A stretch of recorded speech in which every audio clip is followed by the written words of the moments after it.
여러분 안녕하십니까? 이번 시간에는 등속 원운동에 대해서 배워보겠습니다. 교과서 32쪽입니다. 학습 목표입니다. 자, 여러분들은 이번 시간 수업을 듣고 나면요, 구심력을 이용하여서 등속 원운동을 설명할 수 있어야 되겠습니다. 자, 아래쪽으로 내려가 봅시다. 등속 원운동의 표현입니다. 자, 등속 원운동을 어떻게 표현하는 것이 좋을까가 되겠습니다. 등속 원운동의 기술이라고 보면 되겠죠. 놀이공원에서 운동하는 놀이기구, 또 운동 경기에서도 일정한 속력으로 원운동을 하는 종목이 있습니다. 자, 이렇게 봅시다. 등속 원운동의 정의가 되겠죠. 일정한 속력으로 등속 원궤도 원운동을 하는 운동을 우리는 등속 원운동이라고 합니다. 자, 직선 운동에서는 이러한 물리량을 이용하여서 운동을 나타냈어요. 하지만 이제는 다릅니다. 등속 원운동에서는요, 빨간색, 등속 원운동에서는 반지름, 그 다음에 회전각, 각속도 등을 사용하여서 운동을 나타냅니다. 적어봅시다. 반지름 R, 회전각 델타 시타, 그 다음에 각속도 오메가가 되겠습니다. 자, 봅시다. 그 다음 페이지입니다. 33쪽입니다. 33쪽에서는 그 등속 원운동을 표현하는 물리량들에 대해서 배워보게 되겠습니다. 그림과 같이 물체가 O를 중심으로 반지름 R인 원운동을 할 때를 생각해 봅시다. 델타 t 동안 P에서 Q로 이동하였어요. 우리 그림 보세요. 자, 위치 변화량을, 여기서 이제 첫 번째 아이디어가 나옵니다. 위치 변화량을 기준선으로부터 돌아간 회전각으로 나타낼 수 있어요. 자, 여러분들 보면은 반지름이 일정하다고 하면 우리가 P에서 Q로 이동했다라는 것을 표현할 때 얼마의 각도만큼 회전하였다라고 표현하는 것과 동등하잖아요. 반지름이 일정하다면요. 그래서 회전각 델타 시타로 나타낸단 말입니다. 이때 회전각의 단위는 라디안인데요. 이 라디안이라는 단위는요, 여러분들 차원이 없어요. 그래서 적어봅시다. dimensionless quantity입니다. 무차원이 아니란 말이에요. 오른쪽에 보면 라디안에 대한 설명이 있습니다. 봅시다. 수학 시간에 배웠겠지만 라디안은 호도각이라고도 부르는데요. 1라디안의 정의는 반지름 R인 원이 있을 때, 그 부채꼴이 있을 때 호의 길이가 R이 되도록 하는 중심각을 우리는 1라디안이라고 하죠. 1라디안의 정의입니다. 그죠? 대략 57.3도, 대략입니다. 57.3도쯤 됩니다. 돌아갑시다. 직선 운동을 할 때에는 물체의 빠르기를 단위 시간당 이동한 거리로 나타내었죠. 하지만 회전 운동에서는요, 등속 원운동에서는 물체가 회전하는 빠르기를 바로 단위 시간 동안 회전하는 각도인 각속도를 이용합니다. 그러니까 지금 얘가 그 각속도의 정의가 되는데요. 각속도라는 것의 문자를 보면 위에 화살표가 있죠. 즉 각속도 오메가는 벡터량입니다, 여러분. 그 벡터량이라고 하면요, 방향이 있다는 거잖아요. 그래서 얘의 방향을 어떻게 결정하냐 하면요, 방향은 적어봅시다. 오른손으로 결정합니다. 이게 무슨 말이냐면요, 여러분. 우리 지금 교과서의 회전을 보면요, 선생님과 연습해 보자면 오른손을 들어보세요. 오른손을 들어서 지금 회전하는 방향이 반시계 방향이죠. 4개의 손가락을 회전 방향으로 감싸집니다. 요렇게요. 우리 교과서 위에 얹으면 요렇게 되겠죠. 그러면 엄지손가락이 가리키는 윗방향이 바로 각속도 벡터의 방향이 됩니다. 반대로 시계 방향이라면 엄지손가락이 아래쪽으로 향하게 되죠. 이때 아랫방향이 바로 각속도 벡터의 방향이 됩니다. 오메가라는 문자를 쓸 때는요, 여러분, 이게 지금 그리스 문자인데 그리스 문자의 가장 마지막 알파벳입니다. 소문자이고요. 오메가라 쓰고 오메가라고 읽으면 됩니다. 한 가지 비교하자면 우리가 저항의 단위인 이 옴이라는 것은 그리스 문자 오메가 대문자이거든요. 그래서 얘는 오메가 대문자라 쓰고 옴이라고 읽어야 되고요. 각속도 벡터인 오메가는 우리가 오메가라 쓰고 그냥 오메가라고 읽으면 됩니다. 즉 시간 델타 t 동안의 각속도 오메가 벡터의 크기는 바로 델타 t분의 델타 시타가 되고요. 단위는 라디안 퍼 초가 됩니다. 자, 이제 우리가 원운동에서의 속도의 크기를 한번 알아볼 텐데요. 이걸 알아보기 위해서 무엇을 이용하냐 하면은 바로 극한을 이용합니다. 극한이라는 아이디어를 동원해요. 이걸 어떻게 하냐면요. 여러분들 우리 속도의 크기라는 것은 파란색으로 델타 t분의 델타 r 변이 벡터의 크기잖아요. 그죠? 그래서 이 변이 벡터를 짧은 시간 동안 갔을 때 어떻게 되느냐를 보거든요. 자, 위에 그림을 보고 알아봅시다. 그림을 보면 설명해 보면은, 자, 시간 간격이 매우 짧으면 델타 시타가 매우 작게 되겠죠. 이때 r 벡터는 이렇게 그려지게 되겠습니다. 그죠? 이렇게. 그러면 초록색으로 델타 r 벡터, 변이 벡터는 이렇게 되겠죠. 이때 이동한 거리 델타 s는 똑같은 색깔로 하겠습니다. 델타 파란색으로 할게요. 요만큼이 델타 s입니다. 자, 초록색은 이 작은 부채꼴의 현의 길이이고 파란색은 이 작은 부채꼴의 호의 길이입니다.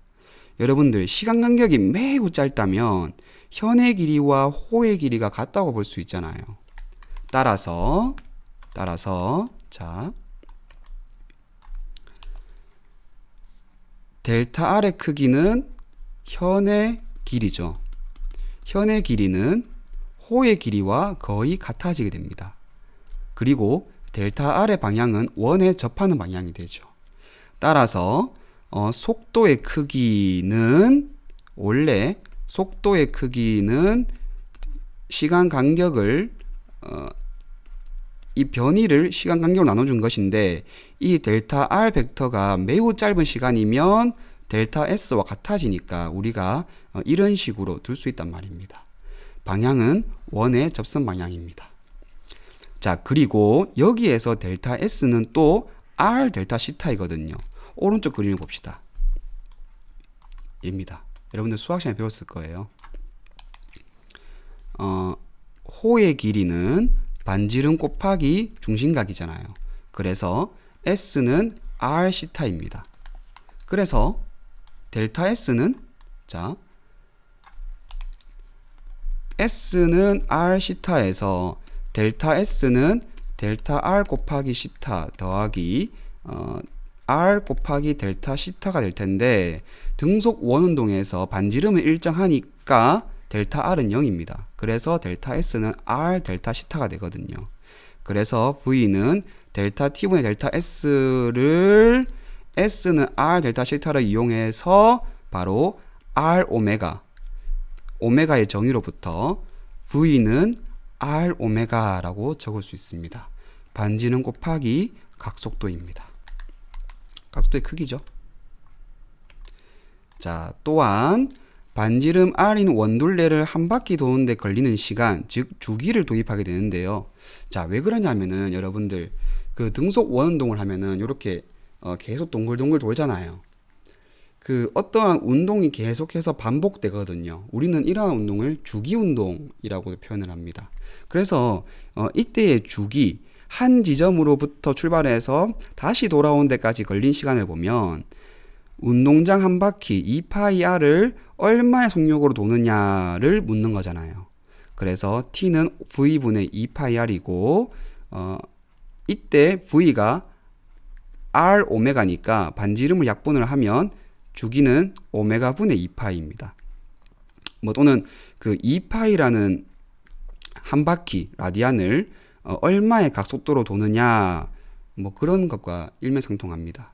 자, 여러분 여기서 주기를 우리가 배웠으니까 한 가지 더 도입해 봅시다. 바로 진동수입니다. 오른쪽에 적어봐요. 자, 진동수. 진동수 F 속도고요. 영어로는 frequency죠. 진동수는 주기의 역수입니다. 그래서 단위가 주기의 단위가 시간이니까 초거든요. 따라서 초의 역수인 초분의 1이 바로 진동수의 단위인데 우리는 이렇게 주로 적지 않고요. 바로 헤르츠라는 그 전자기파를 발견한 사람이라는 과학자의 업적을 기려서 헤르츠라고 씁니다. 대문자, 소문자예요. H는 대문자, G는 소문자입니다. 자, 여러분들 그 각속도를 영어로 하는 걸 우리가 안 배웠는데 얘는 뭐냐면요. angular velocity입니다. 됐습니까? 자, 아래쪽입니다. 확인하기 6번 문제를 풀어봅시다. 자, 각속도를 구하고요. 속력도 구하고요. 또 우리는 더불어서 주기와 진동수도 같이 구해보겠습니다. 각속도를 구하라고 하죠. 오메가는 얼마인가? 반지름이 20cm인 원둘레를 1초에 5번씩 회전하고 있습니다. 자, 그러니까 1초에 5번 회전하잖아요. 5번이라는 것은 그 5바퀴로 도는 것이고 한 바퀴가 2파이 라디안인데 5바퀴 돌고 있잖아요. 그죠? 따라서 1초당이니까 이렇게 되겠죠. 그래서 얘는 10파이 라디안 퍼 초가 되겠습니다. 그 다음에 속력 V죠, 여러분. 속력 V는 얼마가 되겠습니까? V는 R 오메가이니까 R이 20cm죠. 그래서 20cm 곱하기 10파이를 하면은 200cm 퍼 초가 되겠습니다. 이거는 뭐 200파이, 그죠? 2파이 미터 퍼 초가 되겠죠. 그리고 1초에 5번씩 회전하니까 진동수는 5Hz입니다. 초당 5번, 초당 5번 이렇게, 그죠? 그럼 주기는요, 진동수의 역수니까 5분의 1 초이고요. 얘는 얼마입니까? 0.2 초가 되겠죠. 자, 그 다음 페이지입니다. 34쪽으로 가겠습니다. 자, 34쪽입니다. 등속 원운동에서의 가속도를 배워볼 텐데요. 우리가 앞에서는 속력, 속도, 그 다음에 진동수와 주기 이런 걸 배웠고요. 34쪽에서는 가속도를 배우게 되겠습니다.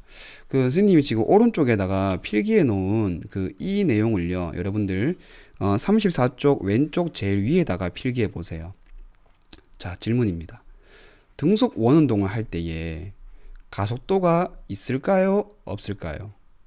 자, 일정한 속력으로 원운동, 일정한 속력으로 원운동을 하니까 가속도가 있을까요? 없을까요?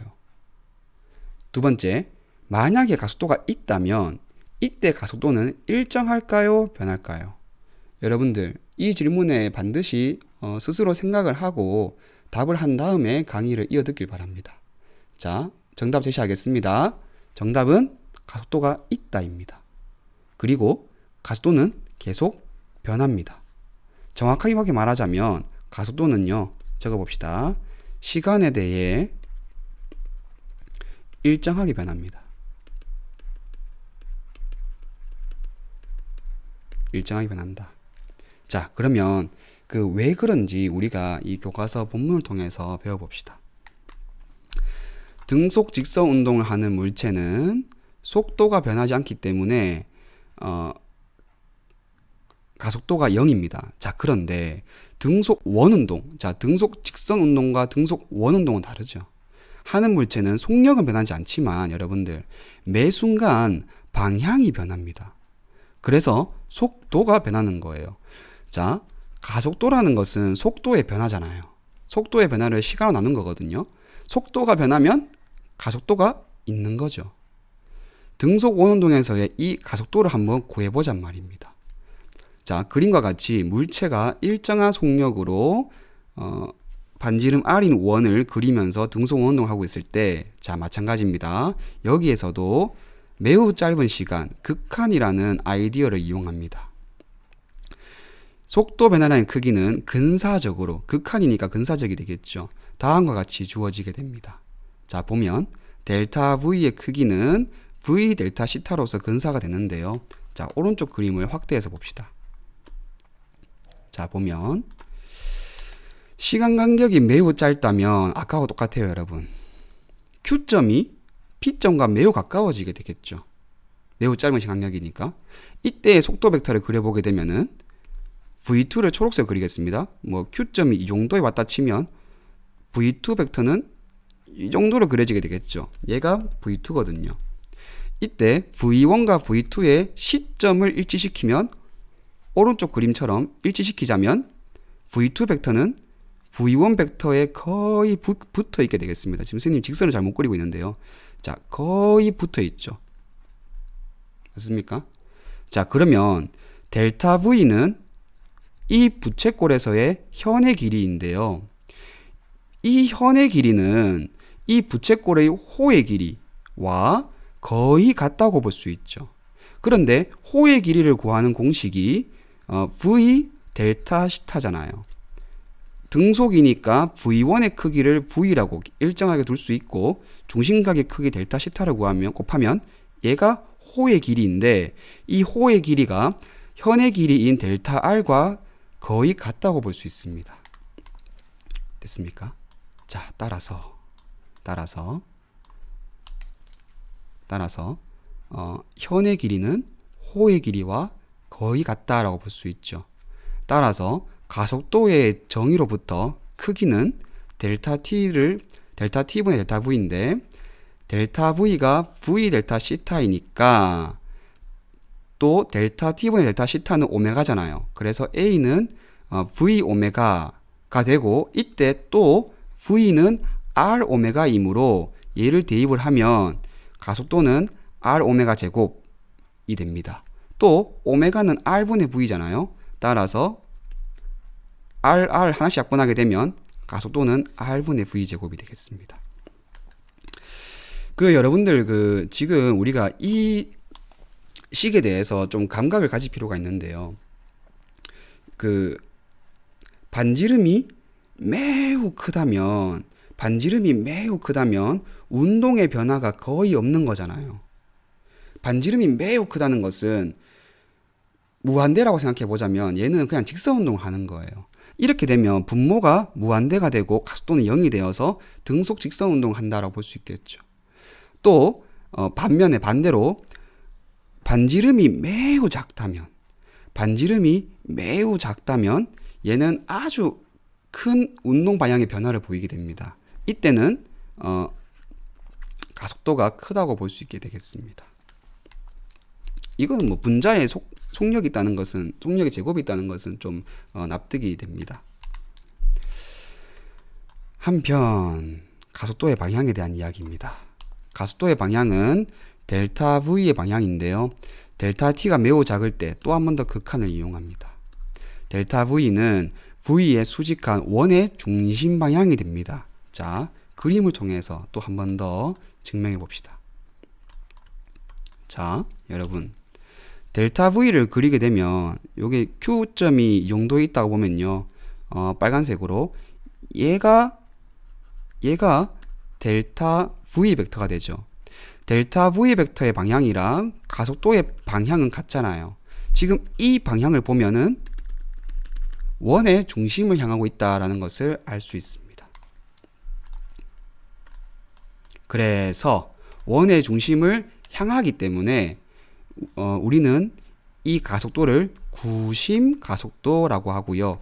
구심 가속도는 크기는 일정한데요, 방향은 계속 변하게 됩니다. 자, 따라서 등속 원 운동은 등가속도 운동이 아니란 말입니다. 중요합니다, 여러분. 됐습니까?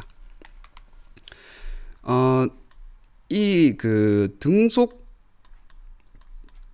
구심 가속도를 구하는 다른 방법을 선생님이 한번 생각해 봤는데요. 여기에다 한번 적어 봅시다. 별해입니다. 별도의 풀이가 되겠죠. 자, 봅시다. 좌표 평면으로 한번 풀어 보겠습니다. 자, 초기의 위치를 우리가 뭐 0도라고 두고요. 그 다음에 반지름과 각속도가 일정하다고 하겠습니다. 컨스탄트입니다. 상수라는 뜻이죠. 일정한 뜻입니다. 그러면 우리가 얘를 그림을 그려보면은 뭐 이렇게 그려지게 되겠죠. 이렇게 원운동을 합니다. 자, X축, Y축이고요. 이때 원점도 그려야 되겠죠. 얘가 원점이고, 그 다음에 얘가 그 P점, 그 물체의 임의의 지점이라고 합시다. 그러면 요 각도가 시타가 되겠죠. 이때의 P점은 즉 변이 벡터는 초록색, 검은색으로 합시다. 변이 벡터는 R 코사인 시타, R 사인 시타가 되겠죠. X, Y니까요. 됐습니까? 그러면 이 R 벡터의 크기는요, 여러분들 X제곱 더하기 Y제곱의 제곱근이잖아요. 코사인 제곱 더하기 사인 제곱은 1이니까 그대로 R이 됩니다. 그죠? 자, 그 다음 속도는요, 그 변이 벡터를 시간으로 미분한 거잖아요. 그죠? 그런데 반지름은 일정하니까 시타가 변하고 있죠. 따라서 마이너스 R dt분의 d 시타, 그 다음에 사인 시타, R dt분의 d 시타 코사인 시타가 되겠습니다. 됐습니까?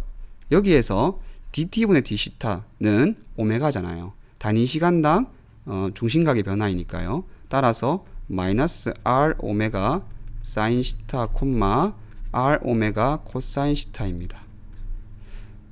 얘도 크기를 따져보자면요. 속도의 크기는 X 성분 제곱, Y 성분 제곱이잖아요. 이때 사인 제곱, 코사인 제곱의 합은 1이니까 마찬가지로 R 오메가로서 또 증명이 됩니다. 그 다음 가속도인데요. 요 밑에다가 계속 이어서 필기하는데 선생님은 자리가 없으니까 오른쪽에 하겠습니다. 자, 가속도는 속도 벡터를 시간으로 미분한 거잖아요. 그죠? 그러면 여기서도 마찬가지죠. 시타를 미분하게 되면 오메가가 나온다라는 것은 우리가 앞에서 한번 했습니다. 그래서 R과 오메가도 일정하잖아요. 그래서 마이너스 R 오메가 제곱 사인 시타, 코사인 시타죠. 코사인 시타, 마이너스 R 오메가 사인 시타가 되겠습니다. 코사인을 미분하면 마이너스 사인이니까요. 이때도 크기는 코사인 제곱 더하기 사인 제곱은 1이니까 R 오메가 제곱으로서 증명이 됩니다.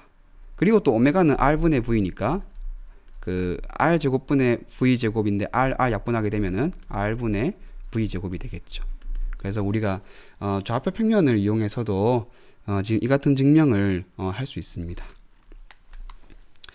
자, 이제 등속 원운동의 물리량을 우리가 한번 좀 고찰을 해 보겠습니다. 자, 적어 봅시다. 왼쪽입니다.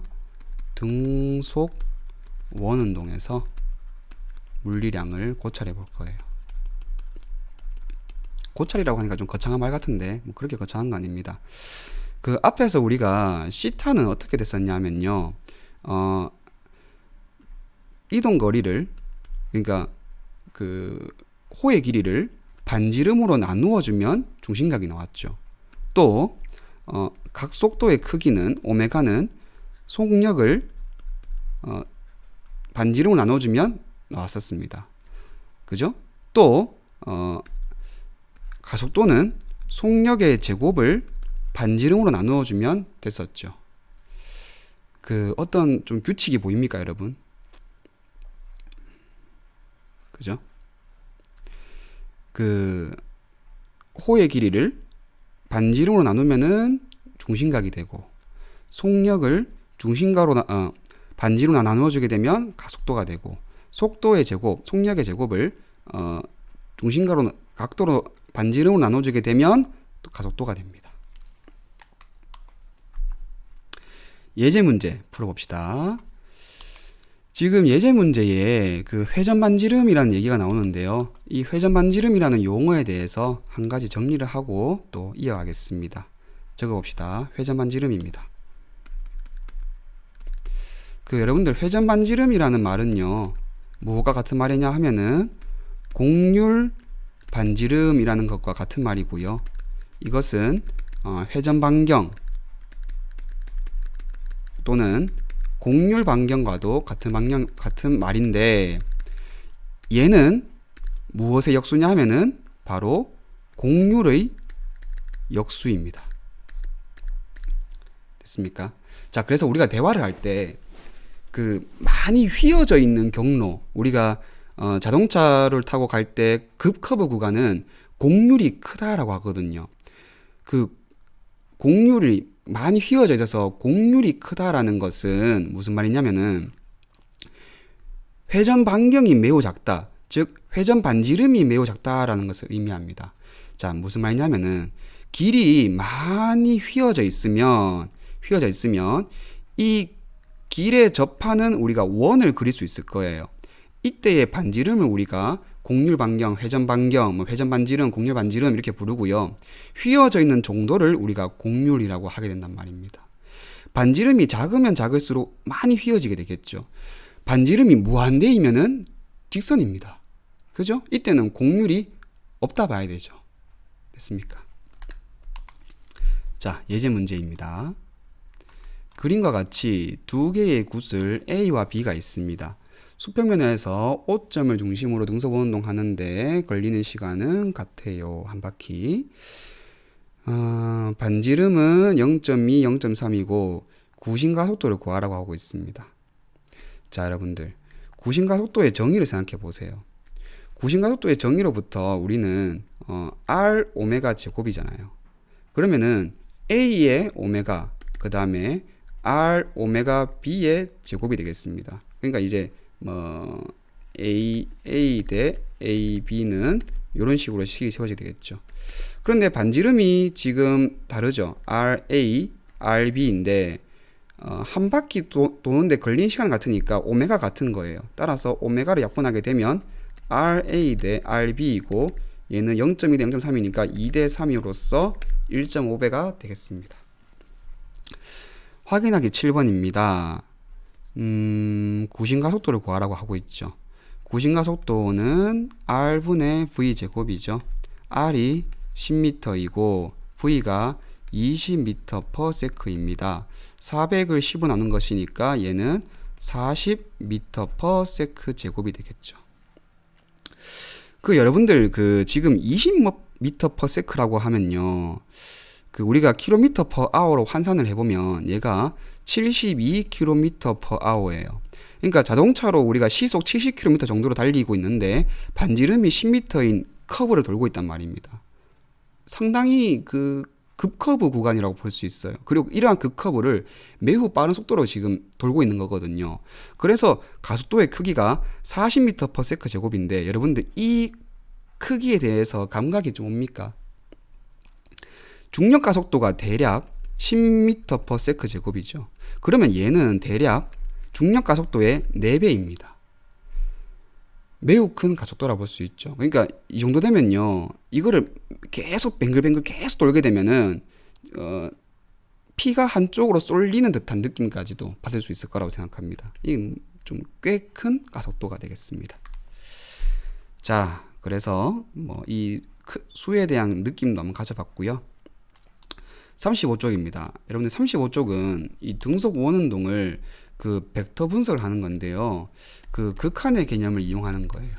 그러니까 이제 극한의 개념을 통해서 귀납적 추론을 하는 거거든요.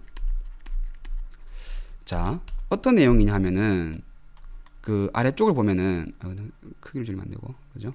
자, 시간 간격을 계속 줄여 나갑니다.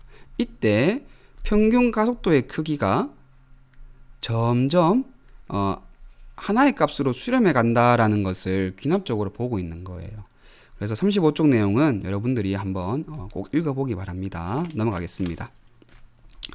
그 다음 36쪽 구심력입니다. 물체가 등속 원운동을 하게 만드는 힘을 우리는 구심력이라고 합니다. 자, 구심력의 정의입니다. 등속 원운동을 하게 만드는 원인, 힘, 그것을 구심력이라 하는 거예요.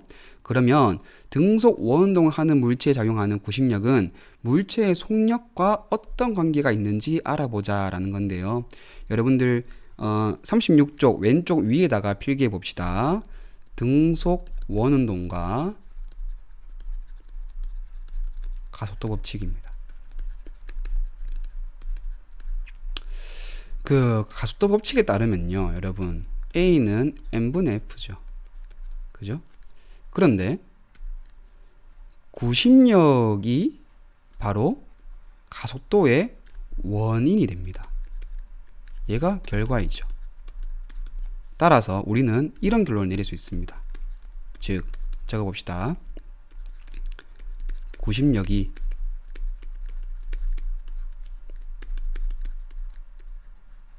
속도를 변화시킵니다.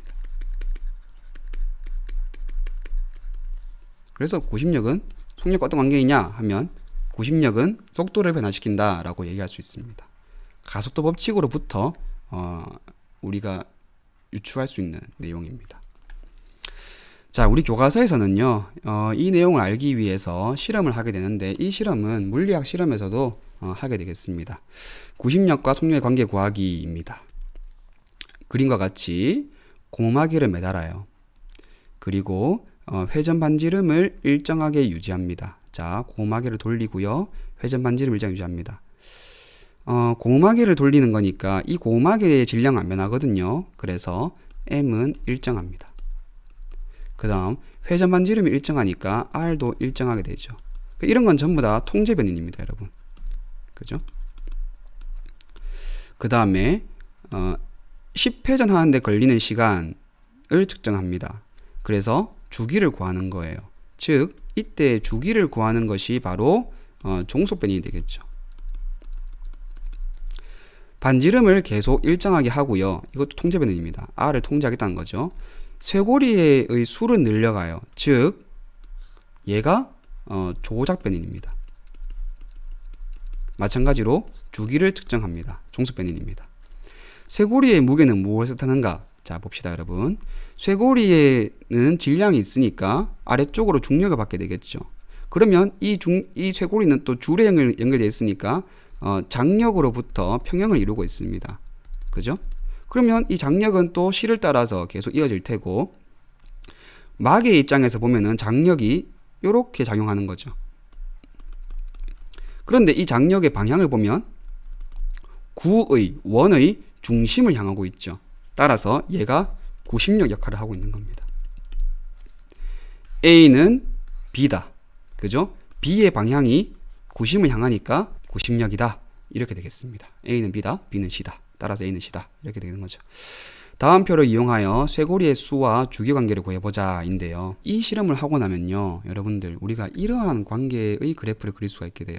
어떤 거냐면요, 가로축을 그 쇄골이의 수라고 할 때, 자, 얘가 조작변인이잖아요. 조작변인이 가로축입니다. 세로축을 종속변인, 주기의, 자, 그냥 주기가 아니고요, 주기의 제곱의 역수입니다. 따라서 단위가요, 여러분들 요렇게 초의 제곱의 역수가 되겠죠. 주기의 제곱의 역수를 지금 종속변이라고 두는 겁니다. 자, 이렇게 해서 그래프를 그려보게 되면 쇄골이의 수에 주기의 제곱의 역수가 비례하는 그래프가 나오게 됩니다. 자, 본문을 봅시다. 쇄골이의 무게가 구심력 역할을 하게 되고요. 또 회전주기 회전주기 T는 V분의 2πr이니까 주기는 속력에 반비례하죠. 위의 활동으로 우리가 속력에 미치는 영향을 알 수 있게 됩니다. 즉 물체의 질량과 반지름이 일정할 때 구심력은 지금 주기의 제곱에 반비례한다라는 것을 알게 되었죠. 주기의 제곱의 역수가 구심력에 비례하니까 주기의 제곱에 구심력은 반비례한다라고 볼 수 있게 되겠습니다. 반비례함으로 구심력은 또 속력의 제곱에 비례하게 됩니다. 자, 여러분들 왼쪽에다가 아래쪽인가요? 아래쪽에다가 한번 해봐요. 이 내용을 우리가 해보자면, 지금 우리가 실험에서 주기의 제곱의 역수가 어디에 비례했냐 하면은 구심력에 비례했단 말이거든요. 그죠? 자, 구심력을 크게 하면 크게 할수록 주기의 제곱의 역수가 커졌단 말입니다. 자, 그런데 주기는 또 속력에 반비례하니까 이렇게 비례관계니까 이렇게 쓸 수 있겠죠. 따라서 구심력은 속력의 제곱에 비례하게 되겠습니다. 됐습니까? 뉴턴 운동 법칙, 가속도 법칙이죠. 그죠? 에 따라 질량 m 이 물체가 반지름 r이 원둘레를 일정한 속력 v로 원운동할 때 물체 작용하는 구심력의 크기는 a는 r분의 v 제곱이 되겠습니다. 따라서 F는 MA를 통해서 우리는 R분의 V 제곱이 가속도니까 구심력은 MA, 그죠? R분의 V 제곱이라고 해서 MR 오메가 제곱이 되고요. 얘를 뭐 이제 주기를 통해서 표현하자면 MR 이런 식으로 표현하게 됩니다. 이 식을 넣은 이유는 뭐냐면 지금 구심력이 주기의 제곱에 비례한다라는 것을 볼 수 있단 말이죠. 자, 아래쪽 계속 봅시다. 뉴턴 운동 제2법칙에 따라서 구심력의 방향은 가속도 법칙이죠. 구심 가속도의 방향과 같게 됩니다. 따라서 구심력의 방향은 원의 중심을 향합니다. 구심력은요, 자, 이게 중요합니다, 여러분. 중력, 전기력과 같은 기본 힘이 아니에요. 원 운동을 하는데 필요한 힘입니다. 따라서 중력, 전기력, 장력, 마찰력 등 다양한 힘들이 구심력으로 구심력의 역할을 할 수 있단 말입니다. 그림과와 같이 보면 지금 중력이 구심력 역할을 하고 있는 거고요. 전기력이 구심력 역할을 하고 있는 거고요. 장력이 구심력의 역할을 하고 있다라고 표현할 수 있습니다. 됐습니까? 확인하기 8번입니다. 자, 봅시다. 구심력을 구하라는 거죠. 구심력이 196N인데, 자, 196N은 mr 오메가 제곱입니다. 그죠? 이때 오메가는 얼마냐 하면 나누어주면 f 나누기 mr의 제곱근이 되겠죠. 따라서 쭉쭉 대입을 하면 됩니다. 196N을 1kg, r이 1m의 제곱근이죠, 여러분. 따라서 얘는 계산하면은 14라디안 per 초가 되게 됐습니다. 14를 제곱하면 196이잖아요. 그죠? 자, 이렇게 해서 37초까지 마치겠습니다. 내용이 좀 길었는데 여러분들 수업 듣느라고 고생했습니다. 수고했습니다.